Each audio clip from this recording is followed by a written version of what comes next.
Okay, in case you didn't hear that, I said,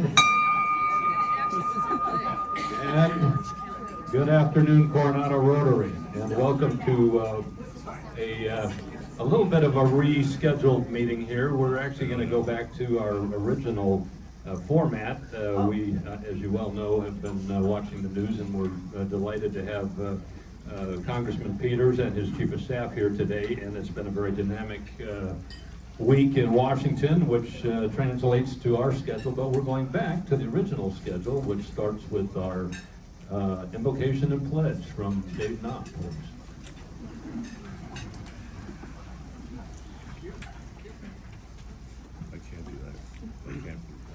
Here is a Cherokee story. A young boy came to his grandfather filled with anger at another boy who had done him injustice. The old grandfather said to his grandson, "Let me tell you a story. I too at times have felt great hate for those that have taken so much with no sorrow for what they do. But hate wears you down, and hate does not hurt your enemy. Hate is like taking poison and wishing your enemy would die. I have struggled with these feelings many times. It is as if there are two wolves inside of me. One wolf is good, does no harm. He lives in harmony with all around him and does not take offense when no offense is intended. He will only fight when it is right to do so and in the right way. But the other wolf is full of anger. The littlest thing will set him into a fit of temper. He fights everyone all the time for no reason. He cannot think because his anger and hate are so great. It is helpless anger, because anger will change nothing. Sometimes it is hard to live with these two wolves inside of me, because both of these wolves try to dominate my spirit." The boy looked intently at his grandfather's eyes and asked, "Which wolf will win, grandfather?" The grandfather smiled and said, "The one I feed." Follow me in the pledge. I pledge allegiance to the flag of the United States of America and to the republic for which it stands, one nation, under God, indivisible, with liberty and justice for all. Thank you. Thank you, Dave. All right, quick commercial announcement. I reiterate, if you have not turned off the Wi-Fi on your cell phones, please do so. And if you are joining us on Zoom and you have your video feed activated, please disable that so we can make sure we have full bandwidth to get us all the way from DC. Up next, past President Dan Orr. Welcome back, sir. Hey, Dad. Heard you missed me. I came back. Okay. As far as I know, no visiting Rotarians checked in with me. So we will do guests of Rotarians starting on my left, your right. Okay. Howard. Thank you, ex-President Dan. Former President Dan and President Bob. I would like to first introduce Marianne Pintar. Marianne is Scott Peters' Chief of Staff for the last 15 years and has been with Scott, for the last 10 years, has been with Scott for 15 years. And she's an absolutely amazing, amazing person. And if you have any issues, just contact Marianne. She'll be happy to help.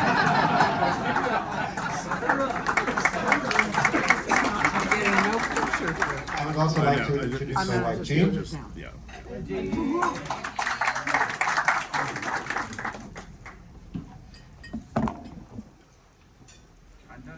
Untitled President. Indicted President. Yeah, no, I'm sorry. President Bob, fellow Rotarians and guests. This man needs no introduction, but my guest today is Mayor Bailey of Coronado. Past presidents and fellow Rotarians, my guest is Kathy Cunningham from Phoenix.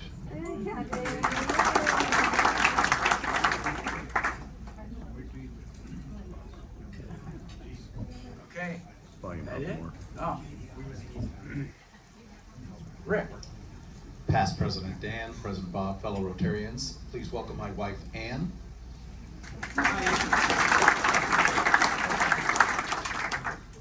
Frank. Goody. My special guest, J.T. Greenleaf. Very special. That it? We're done. All right. Well, I'll tell you, I don't know if it's the speaker today or what, but I thought we were going to start introducing some visiting Rotarians who actually are on our rolls. But good to have a lot of you here that we don't necessarily see every week. All right, up next, I think how about Red Badgers? Let's talk about you guys and gals. And if I call your name, would you please stand so we can wave at you and put names to faces? Gennadii. I'm going to get this right. It's Gennadii. Horosho. What's in Horosho? Rena Clancy. Where's Rena? Oh, okay. Roger, clap. There we go. Our city manager, Tina Friend. Andrew Gade. There we go. Arlene Inch. Hello, Arlene. Chris Kelly. Evelyn Markell. All right. Amanda Manier. Chris Shearhorn. All right. And Sarah Stillman. All right. Have I missed any red badges? Brenda Jones. Brenda Jones. Brenda Joe. Oh, where's Brenda Joe? There we go. Okay. Did I miss any others? Joe. And Joe Malloy. Why? You know, I should be reading off my own list instead of the one that gets. All right.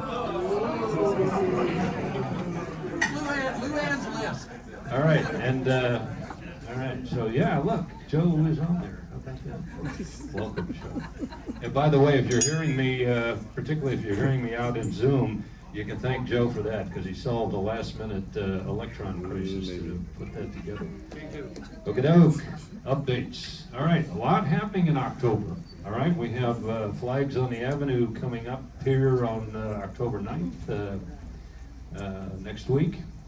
Our monthly social is going to be a lot of fun. And by the way, why don't, as I cruise through these coming up next, I'm just going to give you the highlights, and then we're going to give you the details here. Beach cleanup, board meeting there on the 24th, and we're going to reinstitute our alternate meeting, and we've got details on all of these with slides coming up. So if we go to the first one and turn it over to Doug St. Denis to talk about our whiskey tasting thing.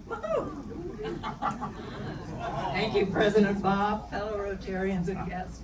So this is our monthly social.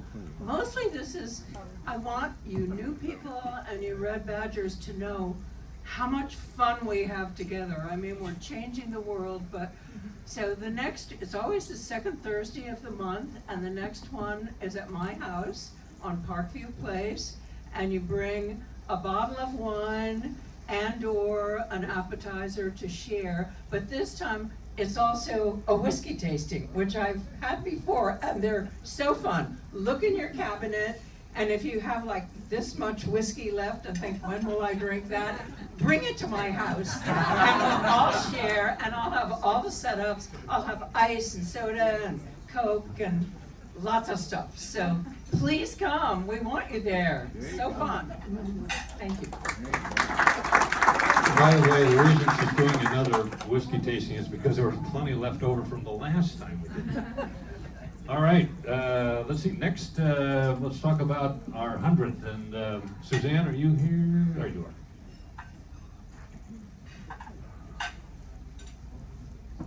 Thank you. I actually volunteered for this. I can't believe it, but I did. I didn't have enough to do. So we are having our 100th anniversary on March 7th, 2026. And we're gonna have a book, we're gonna have a gala dinner, we're going to come up with some kind of gift or project for the city.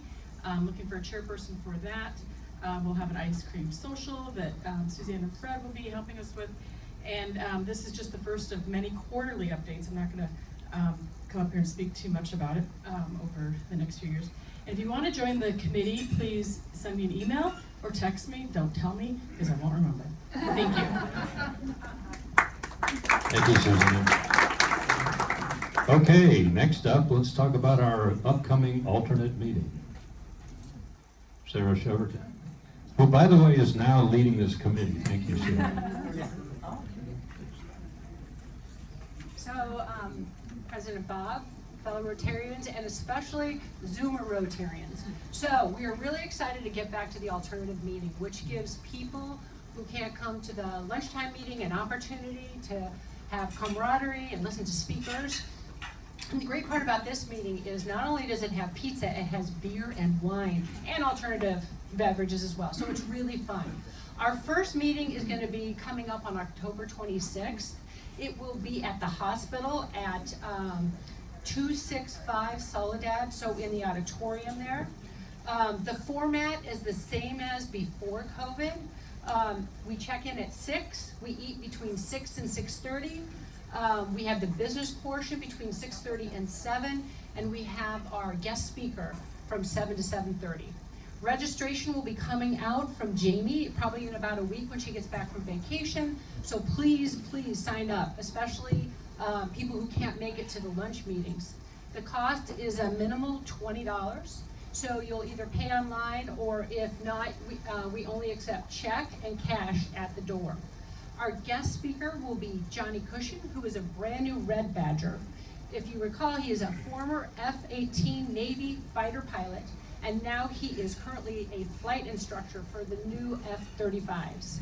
So, yeah, pretty impressive. So I think this will be an exciting meeting. It'll be fun, and I'm looking for more people to join my committee. So please send me an email, or come see me, or text me. Looking forward to it. Oh, and by the way, I forgot to tell you, the first meeting is October. We're gonna take off November and December because of the holidays, and we'll go back again January through so on. Third Thursday of the month, except for February, which will be the fourth Thursday, just based on availability. All right, thanks. Thank you, Sarah. And since she was proud of me, that first alternate meeting, I believe, is going to be chaired by past President Tom Mitchell. Stay tuned. All right, what have we been seeing around town? Well, it's fairly quiet, but we're still doing a lot. Great, next slide, please. We're doing so much work down at the food bank. So here are the lead lines making their run last Wednesday, and Ron Bernetti beat them. I guess the cupboard must have been bare by the time Paul got there, and Karen, because Ron went the day before, so I don't know what was left. But anyway, thanks, guys. It's really wonderful work you're doing. Okay, I think quick commercial announcement. If you guys and gals are into walking, or even, I don't think they'll stop you from running this, but the district is hosting this walk to end polio, and it's on the 22nd of October. And if you're interested, you can go to the district website and sign up. And let's just look at the last slide real quick. It's 3.5 miles and goes through five bridges, so it might be somewhat scenic and interesting if you're interested in that. So okay, all right. Gennadii, would you like to do your Who Am I?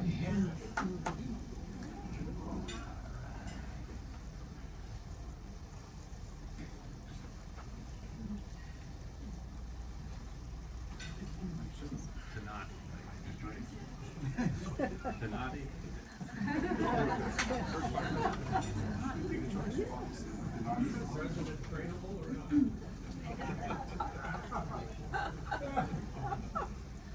Hello, Rotarians. What about me? My name is Gennadii Bagdasarian. Put it like right here. There you go. My name is Gennadii Bagdasarian. I'm currently 25 years old. So I'm Armenian, but I'm born in Ukraine, Mariupol city. So in my years, I played semi-professional basketball as a tender player for over 6 years. My team was a 6-time champion of Ukraine, and we also achieved 5th place in European competitions. I was also interested in combat sports like boxing and Muay Thai, something like that. I have visited more than 15 countries, and I have lived in 4 of them for a significant part of my life. I'm involved in a family business related to transportation, and I have passion for extreme poverty right now. So also, 1 year ago, my mother and my young brother, they arrived to Coronado, and they live with me right now. Actually, my younger brother right now study in San Diego University. That's it. Thank you.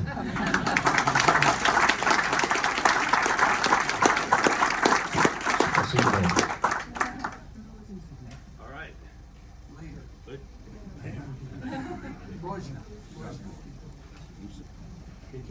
All right, Brenda Jones has a Rotary Minute.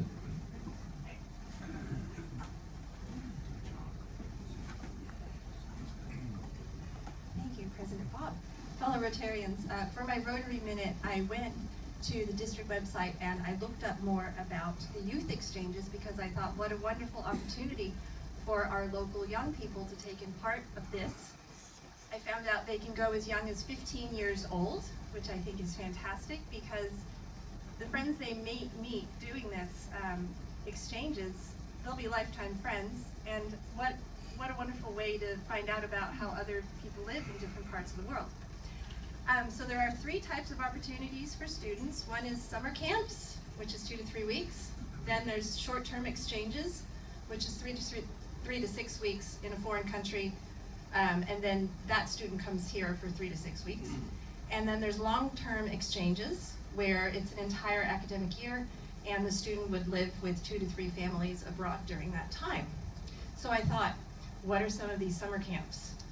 And they all sounded so fun, I thought they should not make them just for students, they should have them for adults too. So I'll tell you about some of them. The first is learn the Finnish way of life and learn about nature. Sailing on Lake Como in Italy.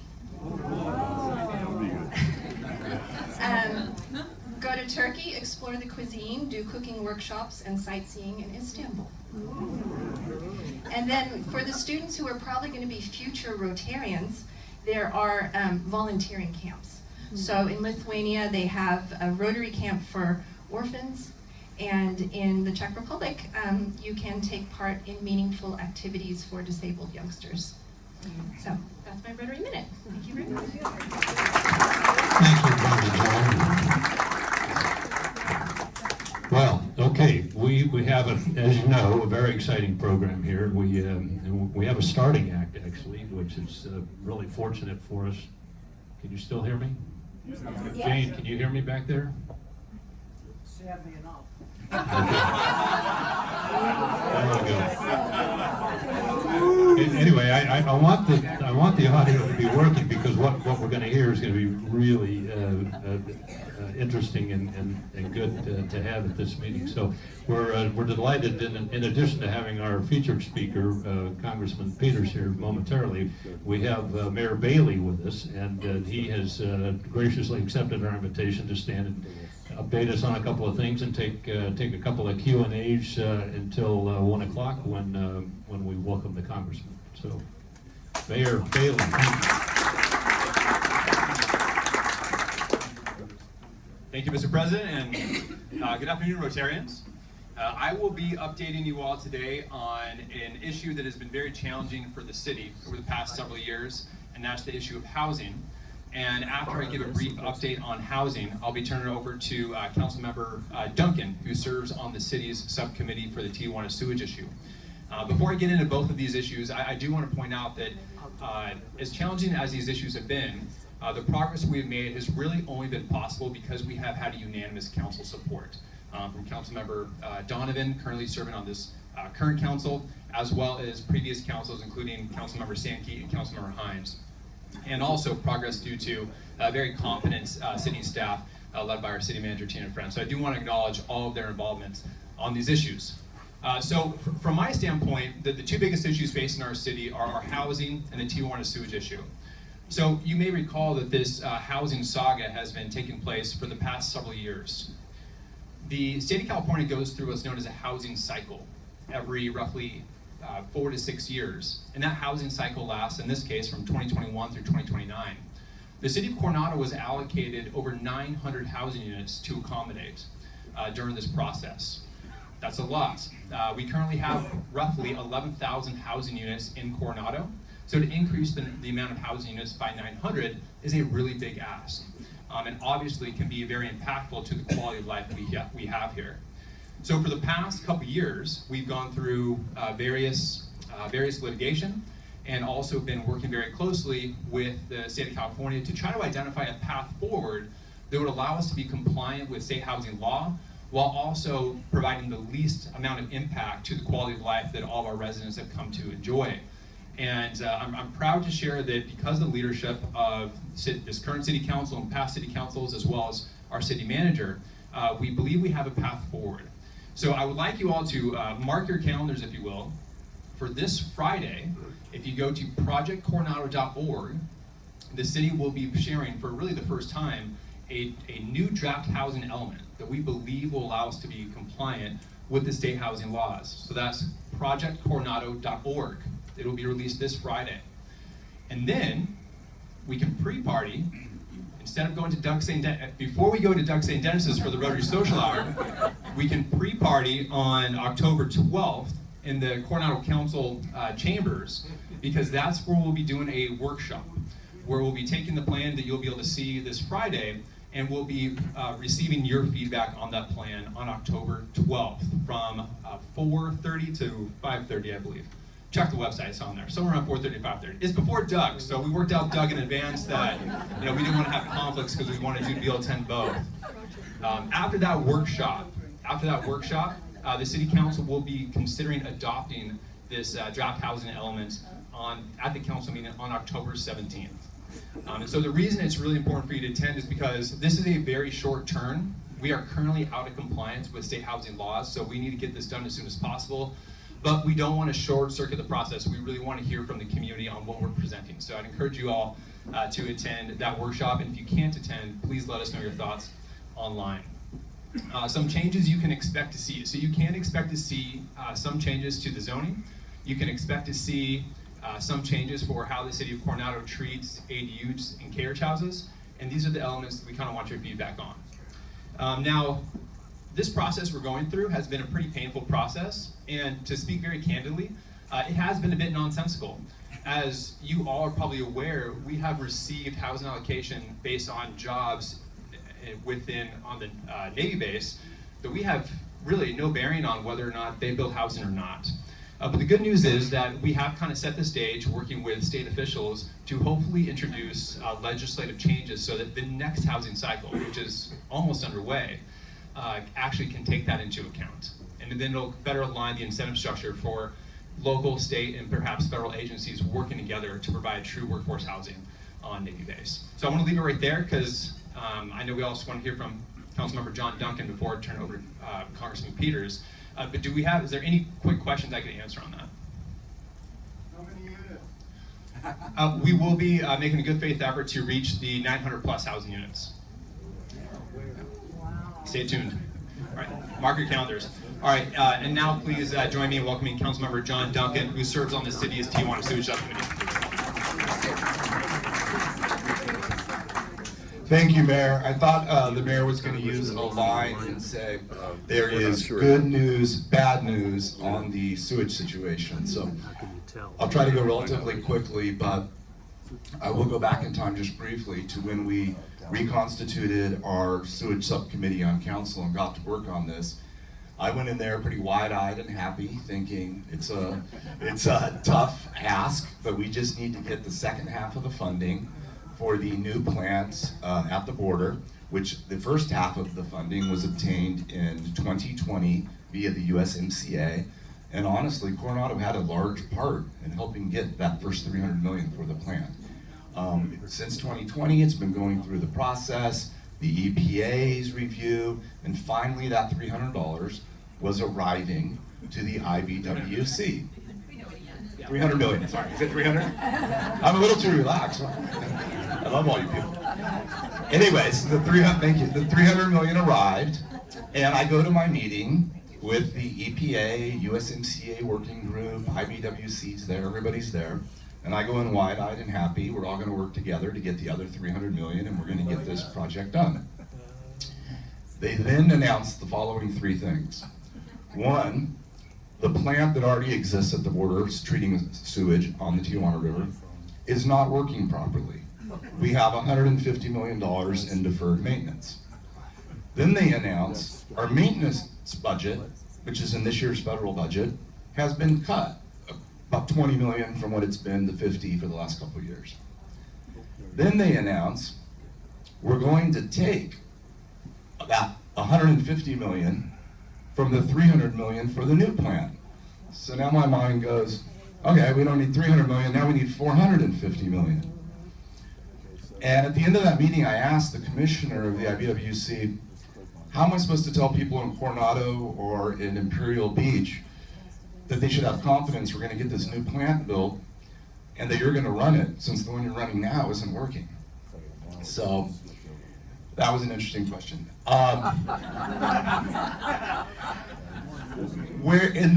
was one more piece of really bad news, then I'll tell you some good news and finish up. But the other piece of bad news was, oh, by the way, since we only have a quarter of the money for the new plant, right, the 150 million instead of the 300, we're not going to start on it because we can't contract with agencies, contractors to start work on a project, the new huge sewage plant we need, without more guarantee that we'll eventually be able to pay them. So that is where the bad news has been. The good news is we have had great luck, particularly in success working with Congressman Peters' office in trying to come up with solutions. Some of the pressure that's been created has caused a few good things to happen.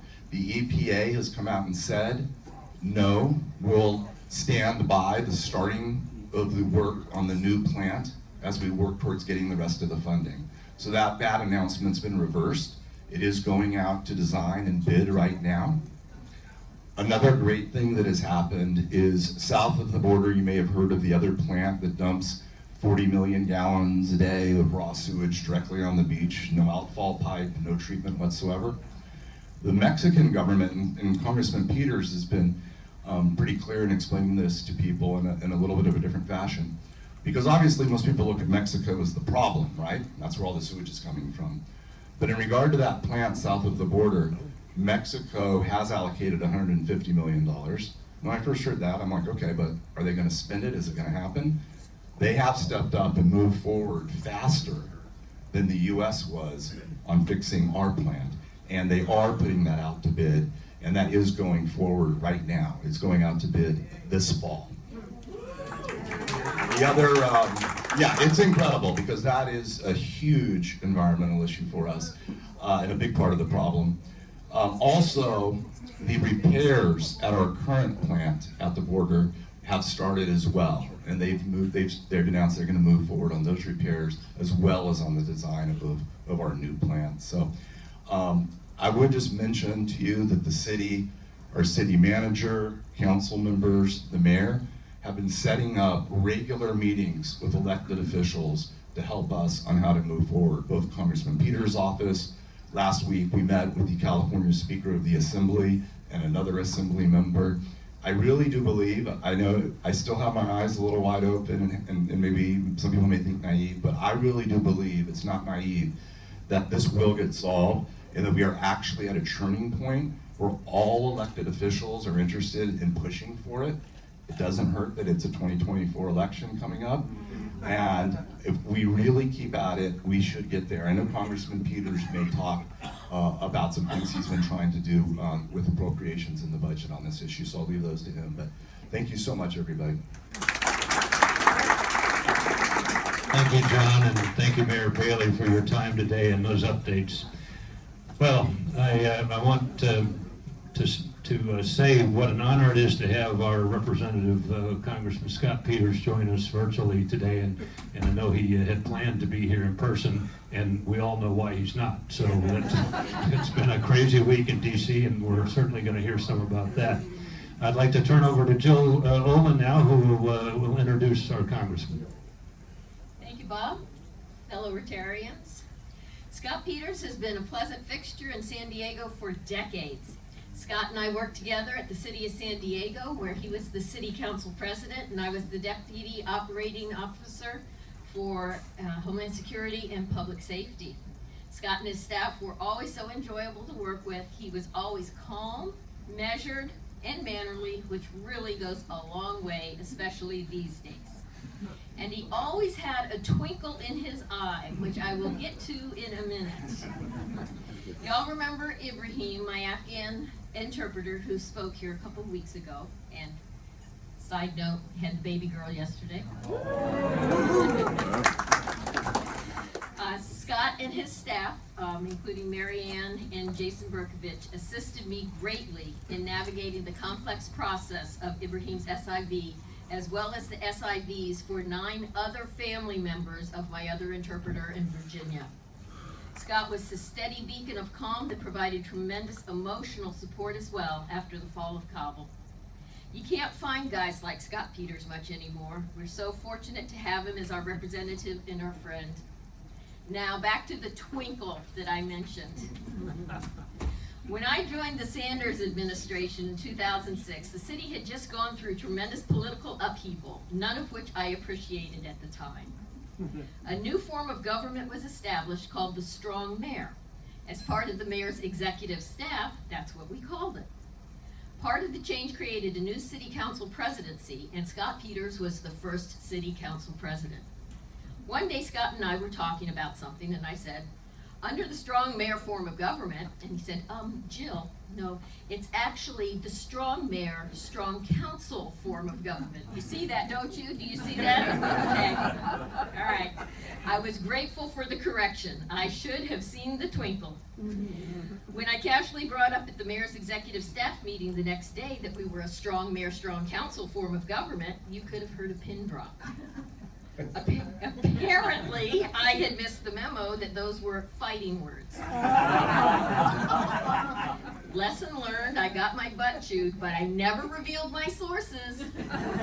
And look who's still serving, still helping, and still twinkling. Fellow Rotarians, I give you my friend and Congressman Scott Peters.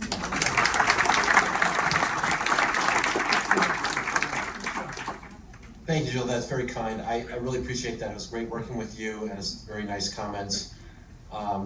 Also, I face this irony that, we suddenly pulled the plug on business last night, and I could have flown home to be with you, except if I flew home, I would have missed the meeting.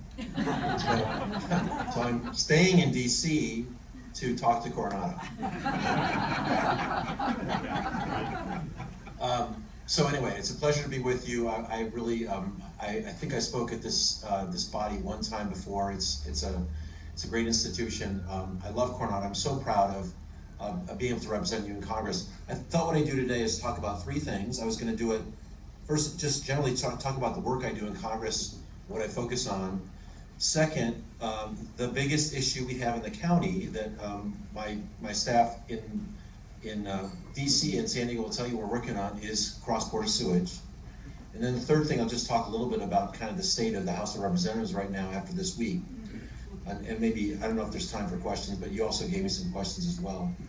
But since Councilmember Duncan was talking before, let me take the sewage thing up front.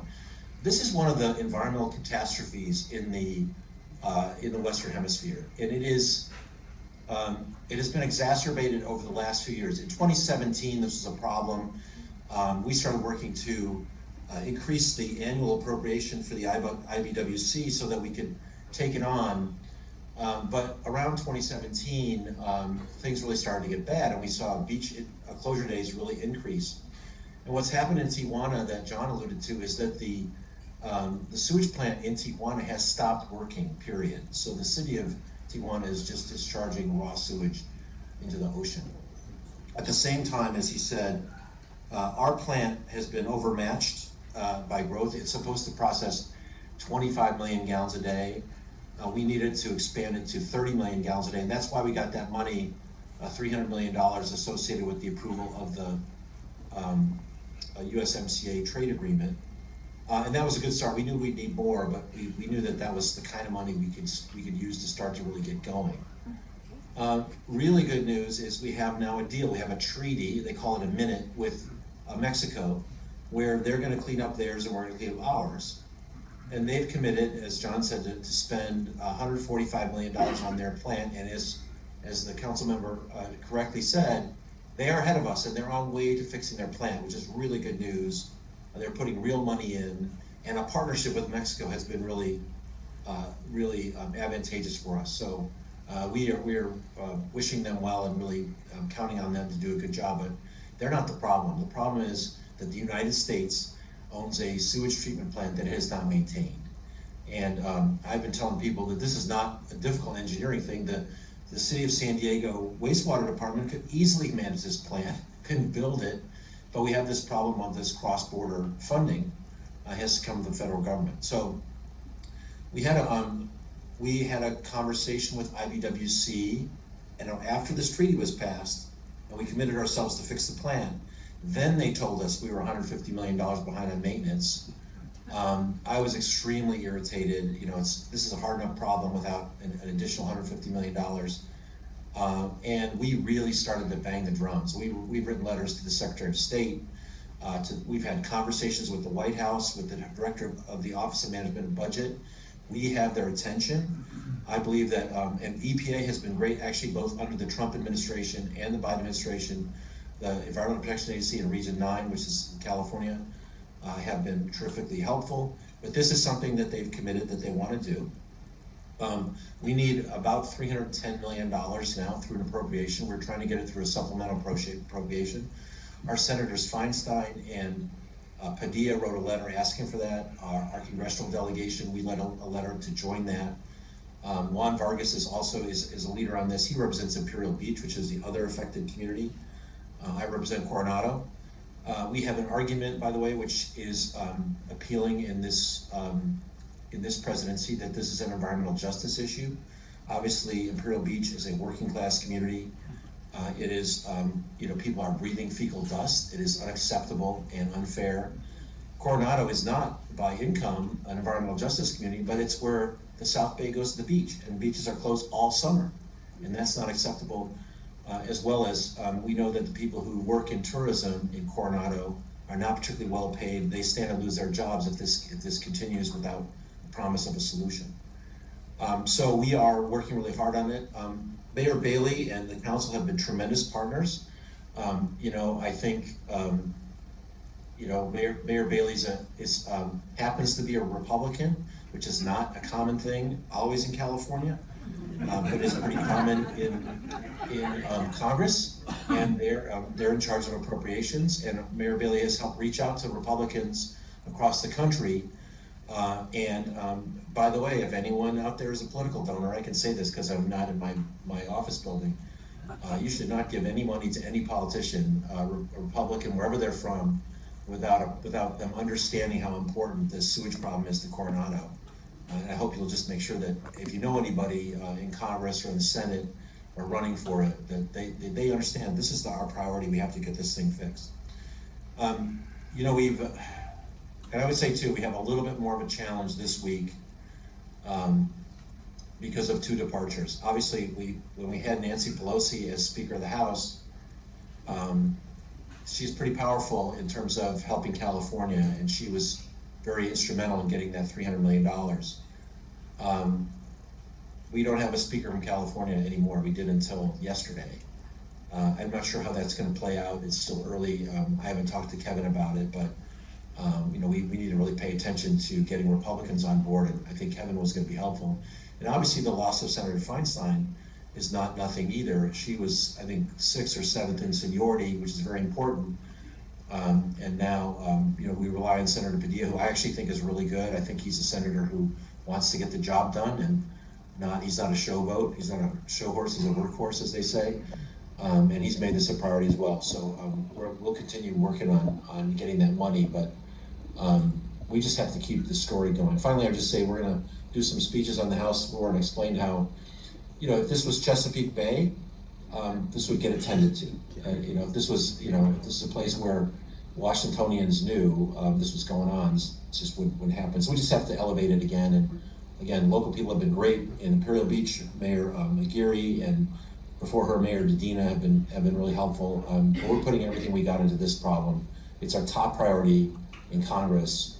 When we talk about joining what's important to San Diego and in our district with what's happening in Washington, this is the number one issue. It's a catastrophe, and we're on it. I have to say too, Marianne Pintar is there. You should introduce yourself to her. She should wave her hand. She has been the captain of this effort, really almost nationally, because we put her on it. She knows people locally and federally, and so she'll tell you give you any updates or details. But the council member said it very well, and we're happy to partner with them. We have to get this fixed. Let me talk more generally about what I concentrated in Congress, just because it's pretty far away. 3,000 miles is a long way, and that's what I do. I mean, the job. Sometimes they say that the job title and the job responsibilities, representative, are the same, and I am about connecting what's happening in my area, in the San Diego area, what's important there to Washington D.C. And you think about what are the economies that drive this region. There's 4 economies that bring money from outside in. One of them is tourism, by the way, just to continue on the theme. Not a lot of federal issues in tourism, except the one we just talked about. But we're lucky to live in a place people pay to visit. The second is the military. About 20% of our jobs are military.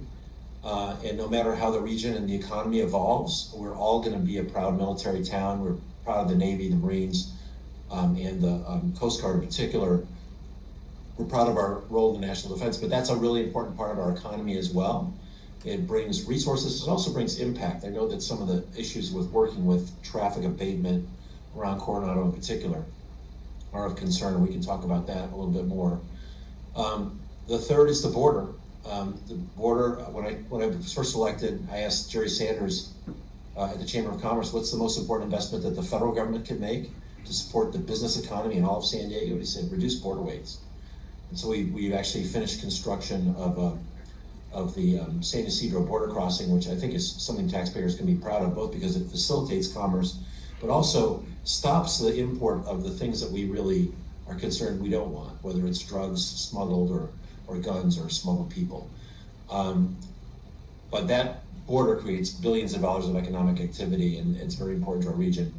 And then finally, science and technology. We're the home of Qualcomm, and we're the third leading cluster of biotechnology in the country. We have 70,000 people in the life sciences in 1,000 companies. And sure, we have great employers like Pfizer and Eli Lilly, and we're happy to have those big companies. But 1,000 companies, that means there's a lot of scrappy startups trying to solve hard science problems with private risk capital. We've really worked hard to maintain that ecosystem and to help America appreciate that private investment is really important here as well. Just in terms of investments on defense, the GEM has been the new training campus for Navy SEALs. That's something I worked on when I started on the Armed Services Committee when I first came to Congress. It's a real great facility. I think it was designed by a San Diego architect, not by a cement mason, which some of these buildings look like. And we worked hard to make sure that the traffic in and out worked well. But we're going to see a new, we've installed major improvements to the airfield at Miramar. And again, we're going to be home porting more ships off Naval Base San Diego, again, requiring some of the coordination that I talked about between the federal government and the transportation agencies. A couple of national issues I'm working on. First is environment and climate. The country has put aside a historic amount of money for climate investment and transitioning to more various forms of energy, cleaner energy, from all sorts of sources. And my concern is that unless we change the permitting process, which is so slow, we're so used to in America, everything taking forever, we will not see that money used wisely. We either waste it on process or not use it at all. When President Obama put out the TARP, the bailout for the banks, after the bank crisis, we allocated $90 billion for infrastructure. We only spent $27 billion of that because we couldn't get through the permitting process. So California is the worst, but federally, the process we have to go through to build stuff is just inexcusable. It's a waste of money, and whether you are a staunch environmentalist or just a taxpayer who doesn't want to see money wasted, we have to do permit reform to make things go faster. I would also say we're working on the national debt and deficit. So since that time, frankly, under Republicans and Democrats, we have not been really careful about how we've invested money. I mean, our balance sheet as America has to be ready to respond to crises, whether it's something like Ukraine or whether it's something like a pandemic. It's okay to borrow money for those things, but then in good times you have to pay attention to the debt and deficit. And the reason it's important, it's not just some conceptual thing, but now with interest rates up, we're going to be spending more on interest in 10 years out of the federal budget than we do on Medicaid and defense together. And that's ridiculous. What that means is that whether you want to lower taxes or invest in children, I would like to see a child tax credit really help empower families to get out of poverty. But I can't afford that if we're paying all of our money on interest. So it's very difficult to do this in Congress because every little move you talk about is a subject of a partisan attack. So I've teamed up with my friend Bill Huizenga from Michigan, who's a Republican. We have introduced the Fiscal Commission Act, which would create a commission of experts and members who would come together over the course of the next 14 months, come out with a way for us to make sure that the economy is growing faster than the debt. That's a sustainable fiscal glide path, and put that up for a vote, up or down vote without amendment in both the House and the Senate, and give it to the President to sign. So we won't, like the Simpson-Bowles Commission, have something that didn't ever hit the floor. We're going to actually get something to vote on.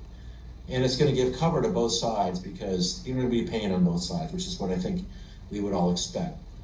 Part of that probably will deal with the problems we have right now with Social Security, which in 10 years we'll see the lines cross where the amount going out is more than the amount coming in. Now, if that happens, I'm a Democrat who's concerned about benefits, but under current law, if that happens, there's automatic across the board cuts to Social Security to make up for that. We could wait till the last minute, but that's going to make it a much more expensive proposition to fix, and much more likely that people will face pain. So I think we should get about this now. We should be talking about it now. We should be pretending that doing nothing is protecting benefits when we're on the track right now under current law to see across the board cuts of 20%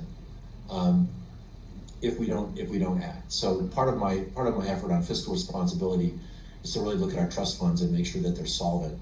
Also, I don't want anyone in this room, which I understand is likely to be older, to be facing any kind of benefit cuts. But I also want someone who's 30 years old who doesn't believe in the system at all to have the same access to it when they need it further down the road. Let me say one other thing we did, which is about prescription drug coverage. We passed last year a bill that will allow Medicare to negotiate prices for drugs for the first time. It will result in a savings to seniors so that no one pays more than $2,000 a year out of pocket at the pharmacy counter. Prices can't go up faster than the rate of inflation. And insulin will be capped at $35 a month. That will save the government about $200 to $300 billion over the course of 10 years. So it's a good fiscal policy.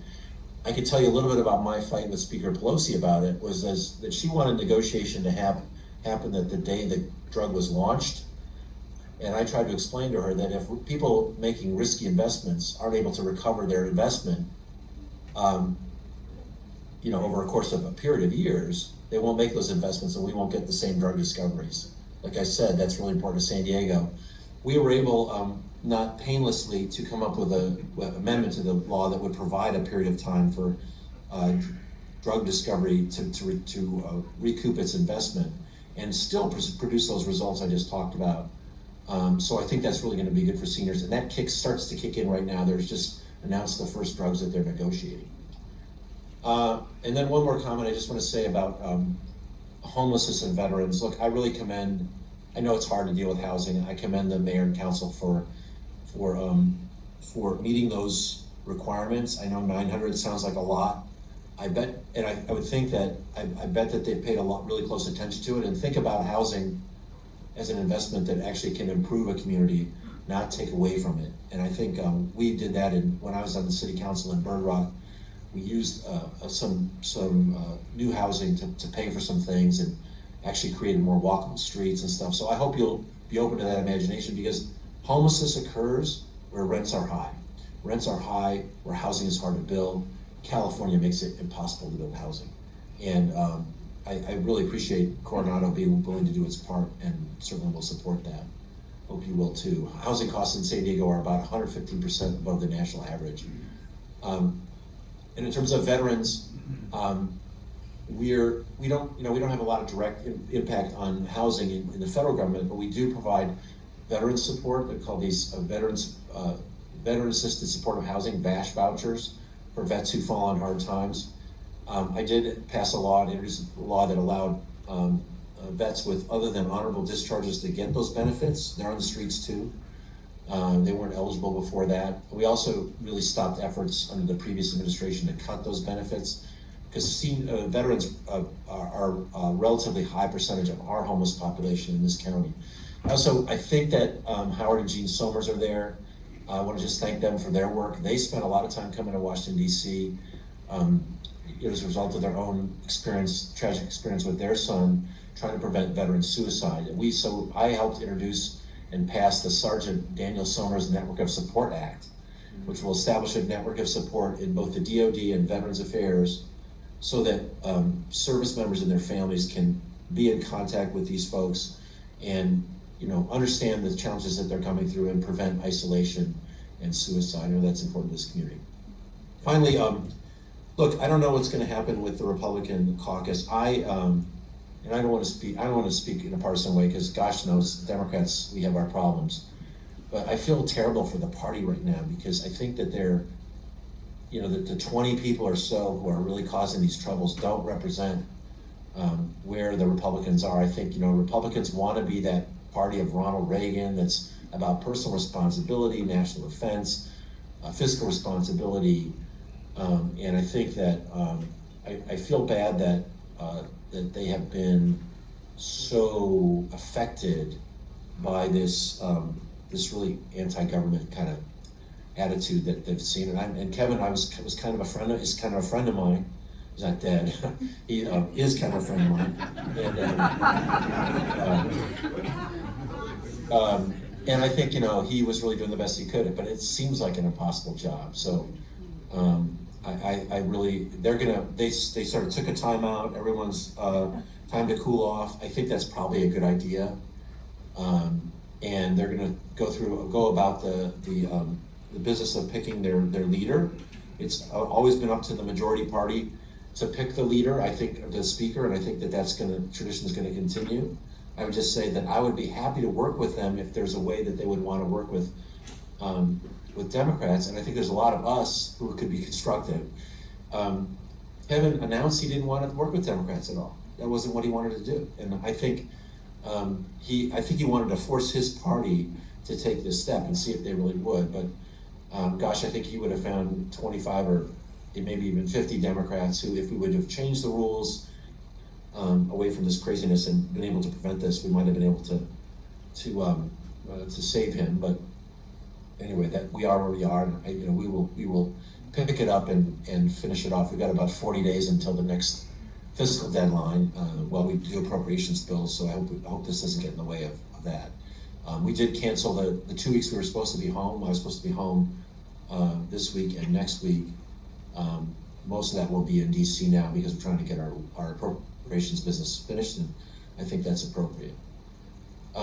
Mr. President, I've sort of taken up a lot more time than I expected talking, but do you have any particular questions you'd like me to address? Well, thank you, Congressman Peters. Yeah, actually, it's perfect because we have about 5 minutes left, and that's exactly what we're kind of looking for. So we will start in the live audience here, and I'll ask Joe to see if there are any questions from Zoom land, and we'll take a look at those alternately from the live audience here.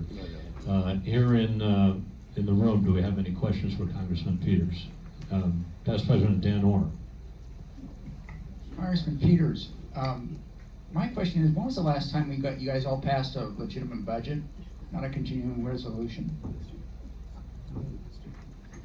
So, it's a good question. I have to tell you that the vehicle for us is not necessarily a continuing resolution. So, just to get the terms, a continuing resolution is a resolution that funds the government forward at the same levels from the previous year, okay? So, we can't figure out what to do, you do a continuing resolution. We usually do continuing resolution, the appropriate use of continuing resolution is to just get us a couple more weeks usually so we can finalize the appropriations.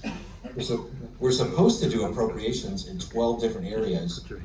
And I must say, I'm not sure that that's happened since I've been in Congress, but it's not a continuing resolution. What we come out with, it's called an omnibus, which is not 12 different bills, which would be regular order from each of the 12 subcommittees of appropriations, or 12 areas of appropriations, but it's one big appropriations bill that kind of comes together at the end.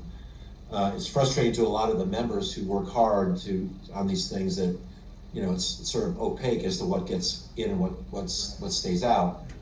But that has been the more common thing, not a continuing resolution, but the omnibus. And I think there's a real effort by Republicans to force us to do our 12 appropriations bills, which is, you know, I think I would welcome.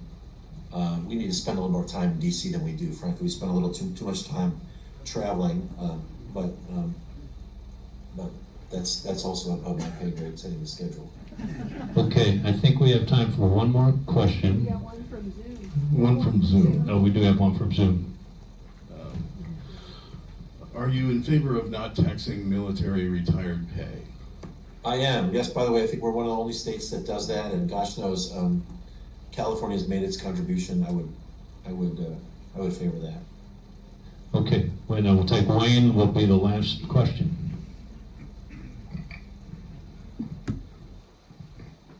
Thank you, Congressman Peters. I spoke to you many years ago about suicide prevention for the Coronado Bridge, San Diego Coronado Bridge. And at that time in your office, you were going to try and work on it. I know Caltrans is talking about getting something done. When the bridge closes for suicides or suicide attempts, it affects many people, naval bases and everything else. Do you have an idea about when that's going to be done? I would say, is it Wayne? I'm sympathetic to that. I think the two issues are that is that's a state bridge, and might be hard to get federal money for it. My federal priority right now for Coronado is in the water, and I don't know how I could make two really big asks at the same time. To be honest with you, I really, as the councilman said, I mean, we've got an uphill battle that we have to win on this sewage issue, and that's my priority right now. I support the idea of adding suicide protections on the bridge. I just think that's kind of a priority issue for me right now. By the way, I didn't mention that the Navy SEALs themselves, if you know anyone who's an officer, it would be helpful if they spoke up about this too. When you talk to any Navy SEAL, they say we're swimming in feces. And when you talk to the brass, they say it doesn't affect our training. We just, we continue our training. What they don't tell you is they move it out of the water. And that kind of doesn't help me in DC. If you can tell anyone to let them know the truth, that would be helpful. But I really appreciate the chance to talk to you all. It is a great honor to represent you in Congress. Again, Marianne is there, Jason from my office as well. We are really committed to the sewage issue as our top priority, and we're gonna keep at it until we get it done. Anyway, thanks for having me.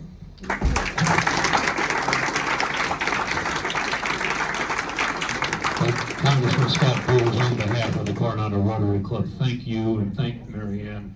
Thank you very much for making the time to be with us today, and we certainly understand the environment you're dealing with here just in the last 24 to 48 hours, and we wish you well, and we wish our Congress well to get normalcy reestablished there, and we know you'll do your best part on that. We're delighted to have you serve us here as our representative, and thank you again for joining us. And with that, I'll prepare to close the meeting. We will be meeting at CCYC next week, and our topic there will be cybersecurity, where we'll hear from Lance Mueller, who is the Chief Information and Security Officer at Sempra. So, fellow Rotarians, go forth, have a wonderful Rotary week, and remember, service above self.